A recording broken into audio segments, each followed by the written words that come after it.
देश और राष्ट्र होता क्या है? हम सब लोग देश की बहुत बात करते हैं, बीच बीच में राष्ट्र की बात भी बहुत कर देते हैं। देश किसे कहते हैं? और ये तमाम सारी चीजें देश भर में जितने बड़े बड़े विद्वान हैं, राजनीतिक लोग हैं, आए बाएं शाएं कुछ भी बोल देते हैं। इसलिए जिन विषयों पर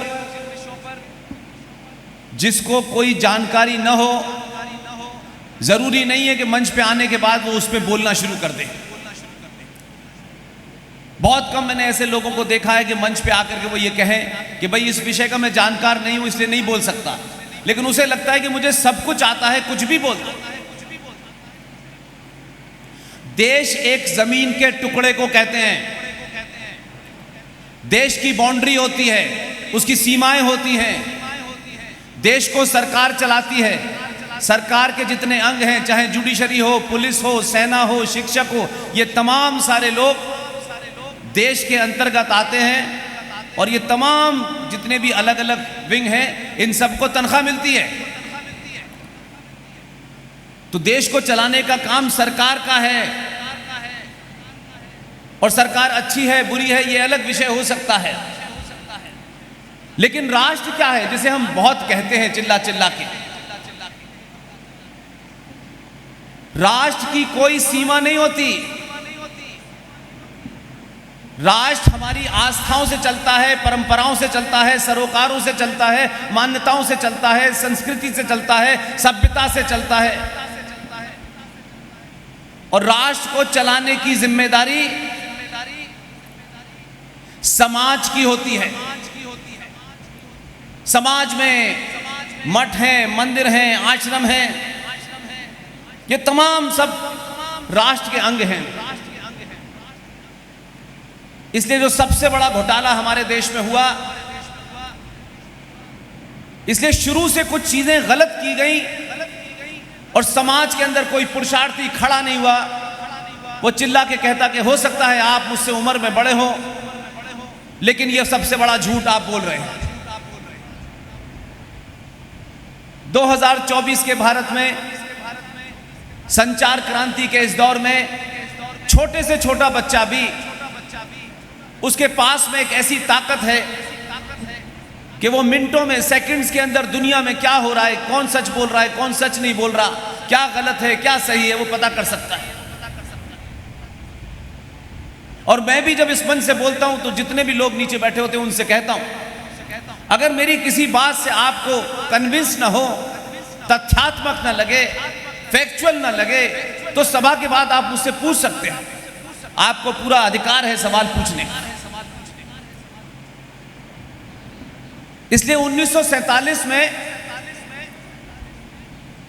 ये 47 की कट लाइन में इसलिए ले रहा हूं कि ये बच्चों को मैं बहुत पीछे नहीं ले जाना चाहता। पता नहीं कहां कौन सी मीटिंग हुई, ना संसद में हुई, ना इंडिया गेट पे हुई, न कोई दुनिया की सबसे बड़ी रैली में यह तय हुआ, और यकायक हमारे देश में गांधी जी को फादर ऑफ नेशन यानी राष्ट्रपिता उनको घोषित कर दिया। अब यह सामान्य सी बात है कि भारत राष्ट्र कोई 1947 को पैदा नहीं हुआ था। भारत राष्ट्र अनंत अनंत काल से था, है और रहेगा। 1947 में इस भूमि के टुकड़े पे, इस भारत के ऊपर अनेक विदेशी लोग आए, मुगल आए, पुर्तगालीज आए, ब्रिटिशर्स आए, उन्होंने राज किया। तो आप मुझे बताएं कि 1947 से पहले अगर राष्ट्र था तो 1947 में ही पता चला कि हमारे एक राष्ट्रपिता हैं। ये कैसे मुमकिन है? वो कोई होता, गांधी जी की जगह अगर कोई भी और भी होता, तब भी मैं ये सवाल पूछता भाई कि राष्ट्रपिता कैसे गांधी जी हो सकते हैं? वो इस देश के एक बड़े लीडर थे, महान थे। वो तमाम सारी बातें हो सकती हैं, बल्कि वो भी डिबेटेबल हैं, लेकिन वो महत्वपूर्ण नहीं है। और राष्ट्रपिता घोषित हो गए। इसी तरीके से 1947 का एक बड़ा झूठ है, उस कारण से कई पीढ़ियां उसी बात को बार बार उसी बात को कह रहे हैं। यह आचार्य चाणक्य, ये मां सीता का देश है, यहां कोई भी बात झूठ बोल के निकल जाएगा ऐसा नहीं हो सकता। सारे बच्चों को पढ़ाया जाता है, बड़े से बड़े शिक्षक भी जो हैं स्कूल में पढ़ाते हैं। अब क्योंकि वो एक सरकार का हिस्सा है, सरकार ने जो बाधित कर दिया है आपको उससे दाएं बाएं नहीं जाना। और सरकारें कितना हाई इंटेलेक्चुअल लेवल की होती है इसका अंदाजा है आपको। इसलिए एक दिन सरकार ने घोषित कर दिया कि भारत 1947 में आजाद हुआ है। आप सब यही समझते हैं, हाथ उठाइए, आप लोग समझते हैं यही बात कि देश 1947 में आजाद हुआ है? ऐसे ही समझते हैं ना? बाकी लोग नहीं समझते, सभी ये समझते हैं। 15 अगस्त 1947 को भारत आजाद ही नहीं हुआ है, ऐसी कोई तारीख भारत के इतिहास में नहीं है, ऐसा कोई दस्तावेज ब्रिटिश की पार्लियामेंट में नहीं है, ग्रेट ब्रिटेन की आर्काइव में नहीं है, भारत की लोकसभा में नहीं है, राज्यसभा में नहीं है, भारत की आर्काइव में नहीं है कि 15 अगस्त 1947 को भारत आजाद हुआ है। लेकिन यह झूठ चल रहा है, क्योंकि जो चीजें हमें पहले पता होनी चाहिए थी वो नहीं हुई, और ना ही हमारे नेताओं ने, शिक्षकों ने कभी इसको चैलेंज किया। इसलिए एक झूठ चलता है तो फिर कितने झूठ पैदा हो जाते हैं। 15 अगस्त 1947 को ब्रिटिश सरकार से सत्ता का हस्तांतरण हुआ है, और सत्ता के हस्तांतरण को आजादी नहीं कहते। वही 1935 का गवर्नमेंट ऑफ इंडिया एक्ट की फोटोकॉपी आपका संविधान है। इस संविधान में तमाम सारी चीजें हुई और 1950 में बना, लेकिन मोर और लेस ये कॉपी वही है, कोई नया संविधान नहीं बना। भारत की मान्यताओं परंपराओं को, यहां के आस्थाओं को देख करके उस संविधान को नहीं बनाया गया। और ताज्जुब कहा गया कि संविधान 1950 में लागू हो गया और 15 अगस्त 1947 को देश आजाद हुआ। तो 47 से 50 के बीच में संसद में किसने किसको चुना, कैसे चुना, और कैसे इतने कानून पास हो गए जिसमें हिंदू कोड बिल वगैरह भी पास हो गया। यह चर्चा होनी चाहिए, जानकारी होनी चाहिए आज के बच्चे को। इसलिए मैं मानता हूं कि आज मैंने सुना है देश भर में कुछ पार्टियों को संविधान की बड़ी चिंता है, और सुना है कि वो संविधान बचाने के लिए अपनी जान देने के लिए तैयार हैं, और वो ये मानते हैं कि संविधान अभी 10 साल पहले से खतरे में आया है। इससे पहले संविधान में सब कुछ अच्छा था, संविधान सुरक्षित था। मैं संविधान के कुछ तथ्य आपके सामने रखता हूं और पूछूंगा कि संविधान तो जिस वक्त बन के तैयारी हुआ था उसके दूसरे दिन ही संविधान खतरे में आ गया था, और उस संविधान जो तथाकथित बना भी उसमें क्या क्या हुआ है ये बताना चाहता हूं। संविधान सभा की मीटिंगें हुई, उस संविधान सभा की मीटिंगों में आप सोचिए कि कौन कौन लोग थे। कुल संविधान सभा में जिन लोगों ने संविधान बनाने के लिए डिबेट की, उसमें 389 लोग मौजूद थे। उसमें 208 कांग्रेस के लोग थे जो आज संविधान बचाने के लिए निकले हैं।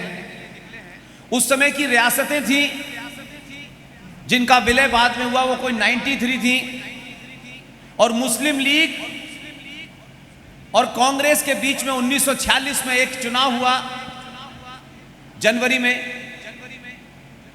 और उस चुनाव की बुनियाद ये थी कि मुस्लिम लीग ने कहा था कि हम पाकिस्तान हमें चाहिए। 23 मार्च 1940 को लाहौर के अंदर मुस्लिम लीग का अधिवेशन हुआ। उस अधिवेशन में पूर्ण रूप से पाकिस्तान की मांग की गई, और 1946 का चुनाव इसी बुनियाद पर लड़ा गया। 15 प्रांतीय असेंबलियों में चुनाव हुआ, और उस वक्त कोई 1585 कुल सीटें थी, उसमें से 492 सीटें मुसलमानों के लिए रिजर्व थी। चुनाव हुआ, मुस्लिम लीग ने 429 सीटें जीती, कांग्रेस पार्टी कुल मिला के इलेक्शन जीत गई। तो 40 में जो रेजोल्यूशन लाहौर में मुस्लिम लीग ने पास किया था, उन्हें लग गया कि भारत में हम लोकतंत्र के माध्यम से, वोट के माध्यम से पाकिस्तान को नहीं ले सकते। तब उन्होंने क्या किया, इसको समझने की जरूरत है। इसी बीच में फरवरी 1946 के अंदर ग्रेट ब्रिटेन सरकार ने अपना एक डेलीगेशन भेजा, जिसे हम कैबिनेट मिशन प्लान के नाम से जानते हैं। और कैबिनेट मिशन प्लान ने कांग्रेस पार्टी को यह साफ साफ कह दिया कि हमको सत्ता का हस्तांतरण करते वक्त कांग्रेस के नेहरू को करना है। यह उनको बता दिया गया था। लेकिन उस वक्त तक अध्यक्ष कांग्रेस पार्टी के मौलाना आजाद थे, जो 1940 में चुने गए। झारखंड की राजधानी रांची से 100 किलोमीटर दूर एक जगह है रामगढ़। 1940 के वहां अधिवेशन में मौलाना आजाद को अध्यक्ष बनाया गया था। अब क्योंकि सत्ता देनी थी उनको, तो नया अध्यक्ष चुना जाना था। और ये ऐसा तथ्य है कि जिस पे आज तक डिबेट नहीं होती। कुछ कुछ लोग अब टेलीविजन पे बोलने लगे हैं। 1946 में कांग्रेस पार्टी को अपना अध्यक्ष चुनना था, क्योंकि अंग्रेजों ने साफ कर दिया था कि सत्ता हम नेहरू जी को देंगे। और यह बात गांधी जी से उन्होंने कन्वे कर दी थी। तो कांग्रेस पार्टी का नया अध्यक्ष चुनना था। नए अध्यक्ष चुनने के लिए ऐसा नहीं है कि आज जब हम जिस कांग्रेस को जिस दशा में देख रहे हैं उस वक्त ऐसी थी, ऐसा नहीं था। बहुत अच्छे लोग, बहुत विजनरी लोग, दूरदृष्टि वाले लोग उस वक्त भी मौजूद थे। आप सोच सकते हैं कि 1946 के चुनाव में कांग्रेस पार्टी का अध्यक्ष का चुनाव होना था। कांग्रेस पार्टी ने जवाहरलाल नेहरू को अपना उम्मीदवार तक नहीं बनाया। ऐसे भी कांग्रेसी थे जो चचा की हरकतों को जानते थे, इसलिए उन्होंने उनको बनाया ही नहीं। लेकिन गांधी जी ने यह कहा कि भाई मैं चाहता हूं कि नेहरू मेरी पसंद है। कांग्रेस पार्टी में कहा कि इसको उम्मीदवार बनाया जाए। तो गांधी जी के दबाव में नेहरू जी को पार्टी का उम्मीदवार बनाया गया। उसमें सरदार पटेल भी उम्मीदवार थे, पट्टाभी सीतारमन भी उम्मीदवार थे, आचार्य जेबी कृपलानी भी उम्मीदवार थे। और गांधी जी के दबाव में कांग्रेस पार्टी के अध्यक्ष पद के उम्मीदवारों में नेहरू का नाम जोड़ा। और 15 प्रांतीय असेंबलियों से वोट आने थे, उन्हीं को चुनना था। तो वो दूसरे कांग्रेसी कितने बहादुर थे, कितने समझदार थे, कितने विजनरी थे। 15 प्रांतीय असेंबलियों के वोट आ गए, डिब्बे में बंद थे। और गांधी जी के जो सबसे नजदीक थे, जिनका नाम है आचार्य जेबी कृपलानी, गांधी जी ने यह सोचकर यह सारा इलेक्शन का प्रोसेस आचार्य जेबी कृपलानी के देखरेख में कराया, क्योंकि उनको लगता था कि गांधी जी का जो रुख है जेबी कृपलानी उसमें मदद करेंगे। लेकिन इतिहास में बहुत सारे ऐसे लोग हुए हैं जिनका बहुत बड़ा नाम नहीं था, जिनका नाम बहुत ज्यादा नहीं लिया जाता, लेकिन उस समय भी इतने ईमानदार लोग थे कि गांधी के सबसे नजदीक होने के बाद भी आचार्य जेबी कृपलानी को कहा गया कि चुनाव की देखरेख में होगा आपके। तो 15 राज्यों से जब पेटियां आई और वोट खोले गए, तो एक वोट पट्टाभी सीतारमन को मिला, एक वोट आचार्य जेबी कृपलानी को मिला, एक वोट इनवैलिड हुआ और 12 के 12 वोट सरदार पटेल को मिले। जब कांग्रेस पार्टी के अपने ही लोगों ने पहले उम्मीदवार नहीं बनाया, फिर जबरदस्ती जब उम्मीदवार बन गए तो वोट में नेहरू जी को अध्यक्ष पद के लिए एक भी वोट नहीं मिला। लेकिन उसके बावजूद भी यह घोटाला हुआ और उनको अध्यक्ष बना दिया गया। तो जो कांग्रेस पार्टी आज लोकतंत्र को बचाने की बात कर रही है, उनके अपने ही चुनाव में, अपनी पार्टी के अध्यक्ष के चुनाव में जो सबसे बड़ा घोटाला किया, उस लोकतंत्र को जो लूटा, वो तो खुद अपनी पार्टी के लोगों ने लूटा। तो आज किस पे इल्जाम लगा रहे हैं कि संविधान खतरे में है? और संविधान खतरे में था तो उसके साथ क्या किया? क्योंकि ये बातें चर्चा में नहीं आती हमारे यहां, क्योंकि लगता है कि आसान आसान बातें करो और उसके बाद बात खत्म कर दो। जब यह संविधान लिखा जा रहा था, इस संविधान को ड्राफ्ट किया जा रहा था, तो जब यह सारा संविधान बन गया तो उस संविधान की जो पहली लाइन है, जो संविधान का पहला पृष्ठ है, पहले पेज की पहली line, India that is Bharat, हम आज भी उसको रखते हैं। लेकिन जो विजनरी लोग होते हैं, जो राष्ट्र की चिंता करते हैं, जो अगले 200-500 साल तक देख पाते हैं, ऐसे लोग समाज में कम पैदा होते हैं। संविधान पूरा लिख के तैयार हो गया, तब B.R. अंबेडकर साहब और डॉक्टर राजेंद्र प्रसाद ने उस संविधान, क्योंकि राजेंद्र प्रसाद संविधान सभा के अध्यक्ष थे और doctor B.R. Ambedkar drafting committee के चेयरमैन थे। आप सोचिए कि जब वो सब कुछ तैयार हो गया था, तब B.R. अंबेडकर और राजेंद्र प्रसाद जी के बीच में मंत्रणा हुई, बातचीत हुई और उन्होंने कहा कि यह संविधान बन गया है, इसकी पहली लाइन है इंडिया दैट इज भारत। और संविधान में जितनी भी चीजें लिखी गई हैं, सब इंडिया के बारे में लिखी गई हैं, क्योंकि अंग्रेजों से लिया हुआ है 1935 का गवर्नमेंट ऑफ इंडिया की फोटोकॉपी था। तो राजेंद्र प्रसाद ने कहा कि इसमें भारत तो दिखता नहीं है कहीं। जिस भारत का जन्म, न जिसके जन्म की कोई तिथि है, न जिसके अस्तित्व की कोई तिथि है, अनंत काल से भारत था, अलग अलग नामों से था लेकिन भारत था। तो इस संविधान में हम भारत को कैसे दर्शा सकते हैं? कैसे आने वाली नस्लें, हमारी और आप तमाम सारे लोग हैं, उनको कैसे पता चले कि हम 1947 में भारत पैदा नहीं हुआ है, भारत हजारों लाखों साल से था। तो उसमें बदलाव न करके, बल्कि उन्होंने कहा कि हमारे पूर्वज कैसे राज चलाते थे, क्या हमारे इंस्पायरिंग लोग थे, कैसे शिक्षा चलती थी, कैसे राज्यों के और केंद्र के बीच में रिश्ते होते थे, कैसे ट्रेड होता था। तो वो तमाम सारी चीज़ों को उस पर मंत्रणा की और उसके बाद में डॉक्टर राजेंद्र प्रसाद ने कहा कि हम संविधान में जो हमारी लाखों सालों पुरानी आस्थाएं हैं, परंपराएं हैं, उसको चित्रों के माध्यम से हम दर्शाएंगे। और ये काम चुपचाप किया गया। और बंगाल में कलकत्ता के पास एक जगह है शांति निकेतन, वहां एक बहुत बड़े चित्रकार थे, नामी ग्रामी चित्रकार थे, उनसे बात की गई। उनका नाम था नंदलाल बोस।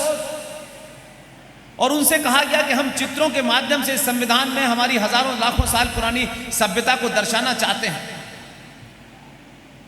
और ये बात जानबूझ के खामोश रखी गई, क्योंकि बाकी कांग्रेस के लोग हो सकता था उस पर शोर मचा सकते थे।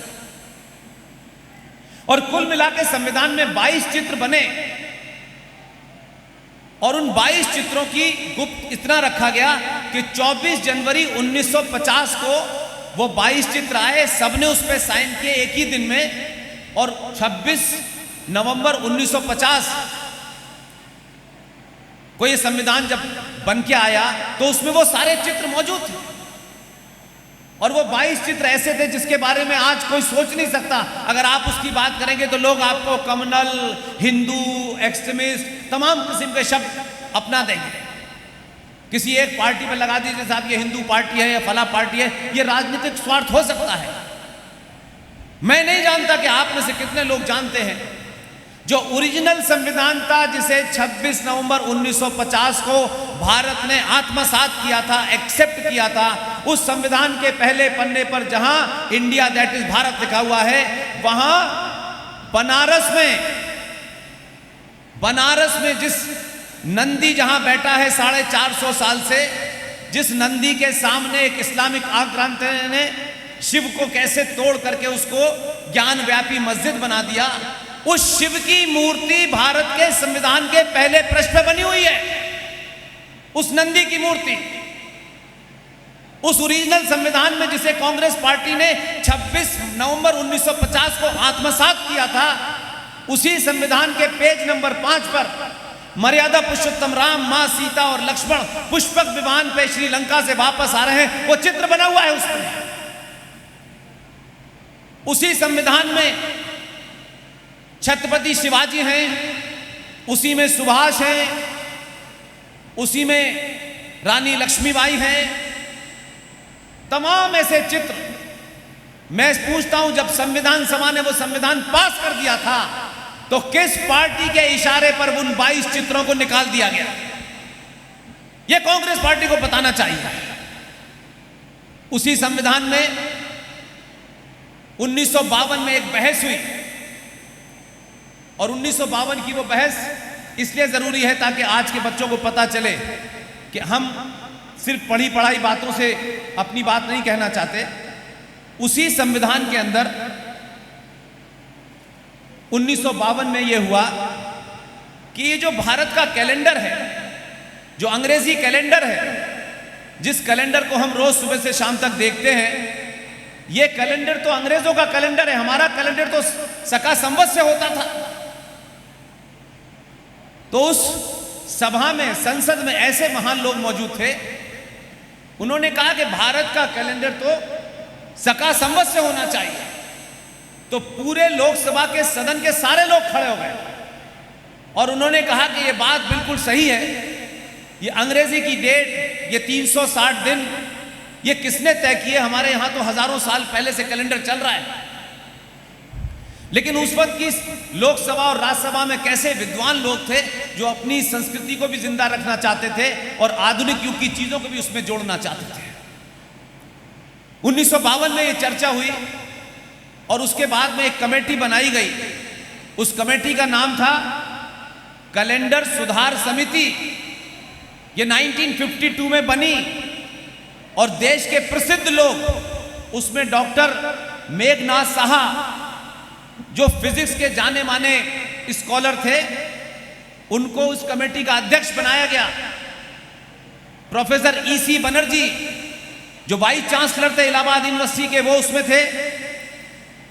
डॉक्टर एएल लहरी दफ्तरी, ये नागपुर के थे। श्री वीसी कलंदीकर संपादक थे केसरी के नागपुर में। डॉक्टर गोपाल प्रसाद थे head of department mathematics Allahabad के थे। प्रोफेसर वाई के वैद इलाहाबाद यूनिवर्सिटी, एनसी लहरी ये पंचांग करता थे। ये तमाम लोगों के अंडर में एक कमेटी बनी और इस कमेटी ने अपनी रिपोर्ट दे दी। ये देश को नहीं मालूम कि ये लंबे साइंटिफिक तरीके से होने के बाद उस कमेटी ने रिपोर्ट दी और 1957 में भारत की लोकसभा और राज्यसभा से यह विधेयक पास हो गया कि अब से भारत का कैलेंडर अंग्रेजी डेट से नहीं सका संवत से छपेगा।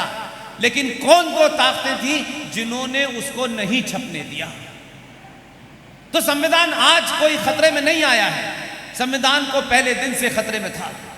और संविधान की दुहाई देने वाले 1976 जब देश के ज्यादातर नेता जेल में थे, कांग्रेस पार्टी ने आनन फानन में एक मीटिंग बुलाई और कहा कि भारत के संविधान में हमें संशोधन करना है। न लोकसभा में रखा, न राज्यसभा में रखा, और 42nd अमेंडमेंट के तहत उन्होंने देश में इमरजेंसी लगाई और भारत के अंदर पूरे देश में जो भारत का संविधान का प्रेम्बिल है, जिसे पहला पेज कहते हैं, जिसे अंग्रेजी में प्रेम्बिल कहते हैं, उस प्रेम्बिल के अंदर बिना डिबेट के सेकुलरिज्म और सोशलिज्म को जोड़ दिया। तो हमारी जो स्थिति है वो इतनी खराब है कि जो लोग कल तक लुटेरे थे, जिन लोगों ने संविधान से खिलवाड़ की, जिन्होंने भारत के संविधान के अंदर हमारी आस्थाओं से खिलवाड़ की, वो आज दुनिया भर में ज्ञान दे रहे हैं।